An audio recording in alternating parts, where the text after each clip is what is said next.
ఆంధ్రప్రదేశ్ ముఖ్యమంత్రి నారా చంద్రబాబు నాయుడు అధ్యక్షతన జరిగిన కేబినెట్ సమావేశం అనంతరం ఆయన మంత్రులతో ప్రత్యేకంగా సమావేశమై రాష్ట్ర అభివృద్ధి అంశాలపై కీలక సూచనలు చేశారు. చంద్రబాబు మాట్లాడుతూ అమరావతి రాజధానికి భూములిచ్చిన రైతులు సంతృప్తిగా ఉన్నారని, రాజధాని అభివృద్ధిని వేగవంతం చేయడంపై ప్రభుత్వం దృష్టి సారిస్తోందని తెలిపారు. రాయలసీమను హార్టికల్చర్ హబ్గా తీర్చిదిద్దేందుకు కేంద్రం పూర్తి సహాయం అందిస్తోందని వెల్లడించారు.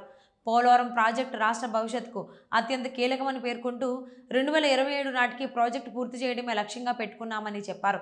గోదావరి పుష్కరాల కంటే ముందే కీలక పనులు ముగిసేలా చర్యలు తీసుకుంటున్నామని, పోలవరానికి జాతీయ గుర్తింపు వచ్చేలా ఐకానిక్ బ్రిడ్జ్ను నిర్మించనున్నట్లు వెల్లడించారు. వైద్య రంగంపై కూడా సీఎం సమీక్ష నిర్వహించారు. మార్కాపురం, మదనపల్లి, పాడేరు, పులివెందుల మెడికల్ కాలేజీ నిర్మాణాన్ని వేగవంతం చేయనున్నట్లు తెలిపారు. రెవెన్యూ శాఖలో సంస్కరణలు అవసరమని పేర్కొంటూ ప్రజలకు వేగవంతంగా, పారదర్శకంగా సేవలు అందేలా వ్యవస్థను పూర్తిగా మారుస్తామని చంద్రబాబు మంత్రులకు సూచించారు.